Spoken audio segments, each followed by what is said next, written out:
아버지가 돌아가셨다는 연락을 받았을 때 저는 울지 않았습니다. 오히려 긴 간병 없이 가셨다는 사실에 안도했는지도 모릅니다. 영안실의 공기는 차가웠고 제 마음은 그보다 더 차갑게 식어 있었습니다. 불과 3일 전이었습니다. 저녁 식사 도중 아버지에게 전화가 왔었죠. 액정에 뜬 아버지 세 글자를 보고 저는 미간을 찌푸렸습니다. 아내는 받으라고 했지만 저는 휴대폰을 뒤집어 버렸습니다. 어차피 돈 얘기일 거야. 뻔해. 그게 아버지와의 마지막이 될 줄 알았다면 저는 그 전화를 받았을까요? 아니요, 솔직히 그때의 저는 아버지가 지긋지긋했습니다. 평생 자장면 한 그릇 사주지 않는 구두쇠. 자식에게 짐만 되는 존재라고 생각했으니까요. 다음 날 유품을 정리하러 간 아버지의 집은 제 기억보다 훨씬 더 작고 초라했습니다. 곰팡이 핀 벽지, 삐걱거리는 가구들. 이곳에서 혼자 어떻게 지내셨을지 상상조차 하기 싫었습니다. 서랍을 열자 영수증 뭉치가 쏟아졌습니다. 편의점 김밥, 1+1 컵라면, 소주 한 병. 영수증의 목록을 보며 저는 비소를 흘렸습니다.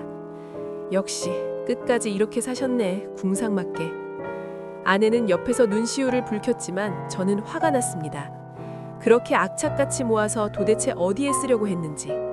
죽으면 싸 짊어지고 갈 것도 아니면서 왜 그렇게 자신을 학대하며 살았는지.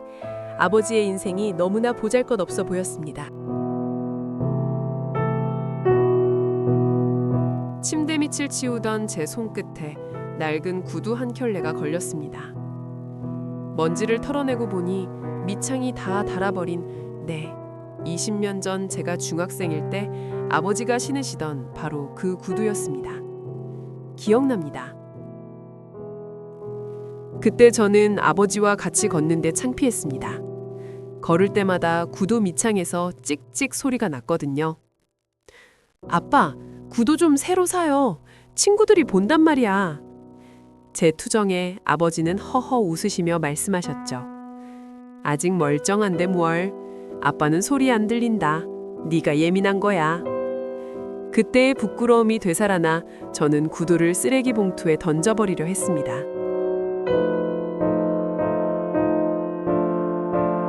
그런데 구두를 던지려는 순간 덜렁거리는 밑창 사이로 무언가가 보였습니다. 가죽이 다 해진 밑창을 힘주어 뜯어내자 깔창 안쪽에 깊숙이 숨겨진 낡은 종이 뭉치가 나왔습니다. 이게 뭐야? 떨리는 손으로 펼쳐본 그것은 통장이었습니다. 겉표지엔 낯익은 이름, 바로 제 이름 김준호가 적혀 있었습니다. 통장을 펼치자 믿을 수 없는 숫자들이 눈에 들어왔습니다. 15년 전부터 매달 20만 원씩 한 번도 빠짐없이 입금된 내역들, 그리고 마지막 줄에 찍힌 잔액 3,600만 원. 제 심장이 쿵 내려앉았습니다.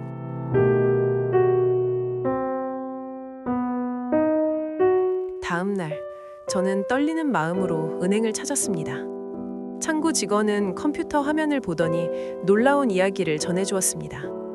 아, 이 계좌 기억나요. 아버님께서 정말 특별하게 만드셨거든요. 아버지는 15년 전 제 결혼식 날 이 통장을 만드셨다고 합니다.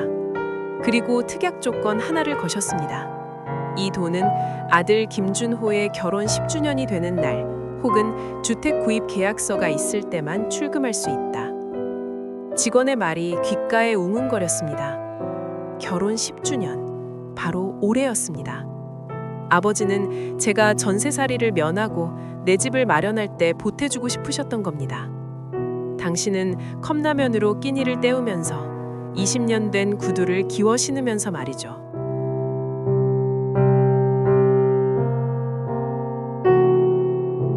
다시 아버지의 집으로 돌아와 미친 사람처럼 서랍을 뒤졌습니다. 구석에서 발견된 낡은 다이어리, 아버지의 일기장이었습니다. 떨리는 손으로 책장을 넘기자 삐뚤빼뚤한 글씨가 제 가슴을 후벼 팠습니다. 2018년 11월, 구두 밑창이 또 떨어졌다. 새 신을 살까 하다가 본드로 붙였다. 이 돈이면 우리 준호 집 사는데 벽돌 한 장은 더 얹어주겠지. 준호가 보고 싶다. 하지만 내가 가면 돈 든다고 싫어하겠지. 그냥 목소리라도 듣고 싶은데 전화를 안 받는구나. 바쁜가 보다. 내 아들 밥은 잘 먹고 다니는지. 저는 일기장을 가슴에 품고 바닥에 주저앉아 짐승처럼 울부짖었습니다. 아버지, 왜 이렇게 사셨어요? 차라리 맛있는 거 사드시지. 바보같이 왜? 한참을 울다 부엌 쓰레기통을 비우려는데 바닥에 꼬깃꼬깃 구겨진 전단지 한 장이 보였습니다. 맛있는 삼겹살 1인분 12,000원. 전단지 귀퉁이에는 볼펜으로 이렇게 적혀 있었습니다. 언젠가 우리 준호랑 손녀랑 같이 가서 먹어야지. 기억이 났습니다. 5년 전 아버지와 길을 걷다 이 식당 앞을 지날 때였습니다. 아버지는 고기 굽는 냄새를 맡으며 머뭇거리셨죠. 준호야, 배고프지 않니? 하지만 저는 시계를 보며 짜증을 냈습니다. 아니요, 저 바빠요. 빨리 가요. 그때 아버지의 쓸쓸했던 뒷모습, 그게 고기가 드시고 싶어서가 아니라 아들과 마주 앉아 밥 한 끼 먹고 싶으셨다는 걸 왜 이제야 알았을까요?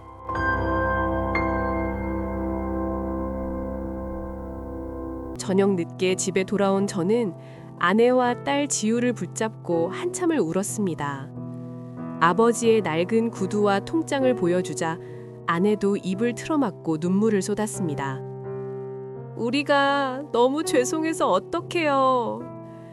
어린 딸 지우가 제 눈물을 닦아주며 말했습니다. 아빠, 울지 마. 할아버지는 아빠 사랑해서 그런 거잖아. 딸아이의 말에 정신이 번쩍 들었습니다. 맞습니다. 아버지가 원하신 건 제가 죄책감에 빠져 우는 게 아니었습니다. 당신의 희생으로 제가 행복하게 잘 사는 것, 그것 하나였습니다. 저는 눈물을 닦고 다짐했습니다. 아버지가 주신 이 사랑, 헛되게 쓰지 않겠다고요.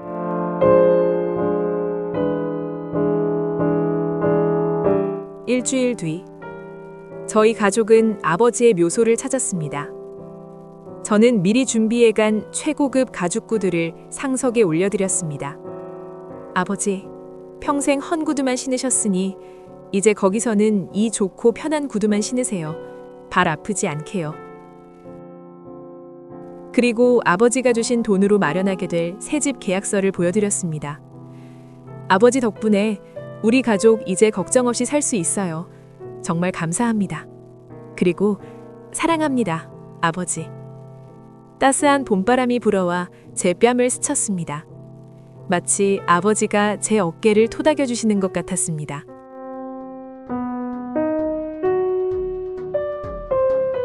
몇 달 후 저희는 햇살이 잘 드는 아파트로 이사했습니다. 지우는 자기 방이 생겼다며 뛸 듯이 기뻐했죠. 이삿짐 정리가 끝나고 저는 거실 가장 잘 보이는 벽에 특별한 액자를 걸었습니다. 환하게 웃으시는 아버지의 영정사진, 그리고 그 옆에는 아버지의 낡은 구두를 찍은 사진을 걸었습니다. 아버님, 집 정말 좋죠? 아내도 사진을 보며 인사를 건넸습니다. 비록 몸은 곁에 안 계시지만 이 집 구석구석, 그리고 우리 가족의 행복 속에 아버지가 함께하고 계심을 느낍니다. 아버지의 구두가 아버지의 통장이 만들어준 이 보금자리가 너무나 따뜻합니다.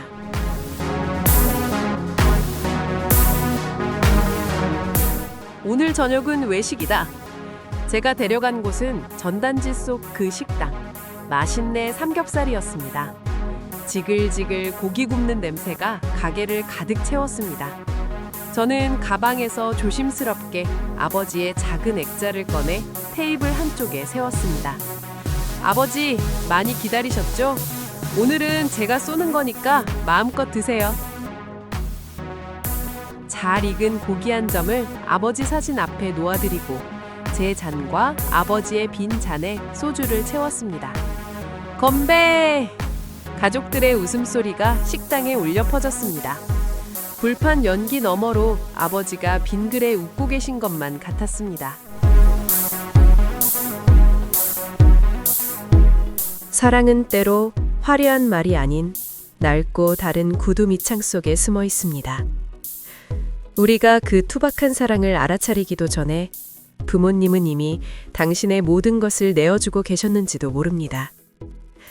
지금 여러분의 부모님은 어떤 구두를 신고 계신가요? 더 늦기 전에 그분들의 발을 한번 들여다봐 주세요.